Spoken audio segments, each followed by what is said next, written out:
प्राचीन काल में उज्जैनी नगरी धन धान्य से परिपूर्ण थी। यहाँ के राजा चंद्रसेन धार्मिक और न्यायप्रिय थे। वे भगवान शिव के अनन्य भक्त थे। प्रतिदिन शिव पूजा करना उनका नियम था। राजा चंद्रसेन का हृदय भक्ति से ओतप्रोत रहता था। राजा प्रजा का पालन पुत्रवत करते थे। प्रजा भी अपने राजा से अत्यंत प्रेम करती थी। उज्जैनी में सुख शांति का वातावरण था। कला और ज्ञान का यहाँ प्रचार था। धार्मिक अनुष्ठान नियमित रूप से होते थे। राजा चंद्रसेन का एक ही दुख था, उनके कोई संतान नहीं थी। वे हमेशा भगवान शिव से संतान प्राप्ति की प्रार्थना करते थे। उनकी भक्ति और निस्वार्थ सेवा से प्रसन्न होकर भगवान शिव ने उन्हें दर्शन देने का निश्चय किया। मणिभद्र का दिव्य रूप देखकर राजा चंद्रसेन अभिभूत हो गए। उन्होंने हाथ जोड़कर मणिभद्र का स्वागत किया। मणिभद्र ने राजा से कहा, भगवान शिव आपको चिंतामणि प्रदान करना चाहते हैं। चिंतामणि एक दिव्य मणि थी। इसकी सहायता से कोई भी इच्छा पूरी हो सकती थी। राजा चंद्रसेन ने मणिभद्र से कहा, मैं इस मणि का क्या करूंगा? मुझे तो बस भगवान शिव के दर्शन चाहिए। राजा की बात सुनकर मणिभद्र प्रसन्न हुए। उन्होंने कहा, राजन आपकी भक्ति अद्भुत है। आप निस्वार्थ भाव से भगवान शिव की आराधना करते हैं। आपकी यही भक्ति आपके लिए वरदान है। मणिभद्र ने राजा को आशीर्वाद दिया और कहा, आपकी भक्ति से उज्जैनी नगरी सदैव सुरक्षित रहेगी। भगवान शिव स्वयं इस नगरी की रक्षा करेंगे। समय व्यतीत होता गया। एक दिन पड़ोसी राज्यों के कुछ दुष्ट राजाओं ने उज्जैनी पर आक्रमण कर दिया। वे राजा चंद्रसेन के राज्य पर कब्जा करना चाहते थे। शत्रु सेना विशाल और शक्तिशाली थी। राजा चंद्रसेन के पास अपेक्षाकृत छोटी सेना थी। वे जानते थे कि युद्ध में उनकी हार निश्चित है। निराश होकर राजा चंद्रसेन भगवान शिव के मंदिर में गए। उन्होंने भगवान शिव से प्रार्थना की, हे महादेव, मेरी रक्षा करें, मेरी प्रजा की रक्षा करें। राजा की प्रार्थना सुनकर भगवान शिव प्रकट हुए। उन्होंने कहा, चिंता मत करो चंद्रसेन, मैं तुम्हारी रक्षा करूंगा। भगवान शिव का रौद्र रूप देखकर सभी भयभीत हो गए। भगवान शिव क्रोधित होकर महाकाल के रूप में प्रकट हुए। उनका तेज देखकर सभी दिशाएं कांप उठी। शत्रु सेना भय से चीखने लगी। महाकाल ने अपने त्रिशूल से शत्रुओं का संहार करना शुरू कर दिया। देखते ही देखते पूरी शत्रु सेना नष्ट हो गई। दुष्ट राजाओं को अपनी गलती का एहसास हुआ।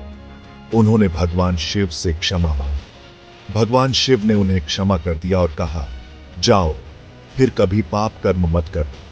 इस प्रकार भगवान शिव ने उज्जैनी और राजा चंद्रसेन की रक्षा की। यह देखकर सभी प्रसन्न हुए। उन्होंने भगवान शिव की स्तुति की। उज्जैनी में एक ग्वालिन रहती थी।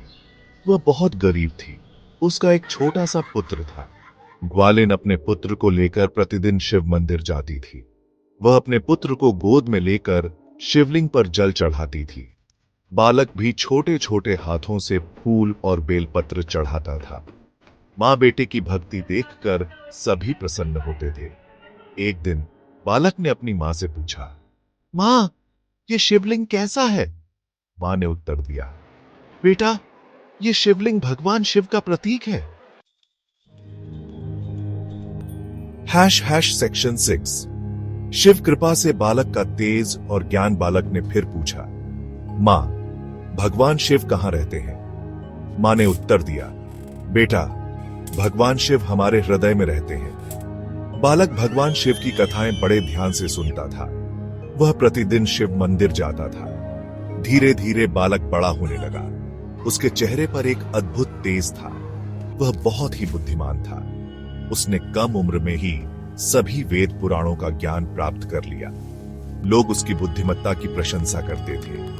वे कहते थे, यह बालक अवश्य ही कोई महान आत्मा है। सेक्शन 7। हनुमान जी का आगमन और शिव महिमा का गुणगान। एक दिन हनुमान जी उज्जैनी आए। वे भी भगवान शिव के परम भक्त थे। उन्होंने सुना कि उज्जैनी में महाकालेश्वर ज्योतिर्लिंग विराजमान है। हनुमान जी महाकालेश्वर मंदिर पहुंचे। उन्होंने भगवान शिव की स्तुति की। उन्होंने कहा, हे महादेव, आप सर्वव्यापी हैं। आप ही सृष्टि के रचयिता हैं। आप ही पालनहार हैं। आप ही संहारक हैं। हनुमान जी ने भगवान शिव की महिमा का गुणगान किया। उनकी वाणी में भक्ति रस घुला हुआ था। सभी भक्त मंत्रमुग्ध होकर उनकी स्तुति सुन रहे थे। सेक्शन 8 महाकालेश्वर ज्योतिर्लिंग शिव शक्ति का प्रतीक। महाकालेश्वर ज्योतिर्लिंग भगवान शिव के 12 ज्योतिर्लिंगों में से एक है।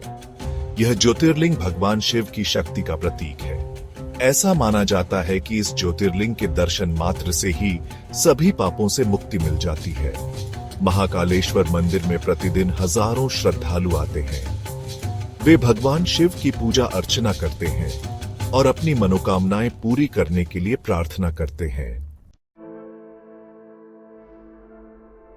सेक्शन 9 भक्ति का मार्ग महाकाल की कृपा का स्रोत। भगवान शिव अपने भक्तों पर बहुत जल्द प्रसन्न होते हैं।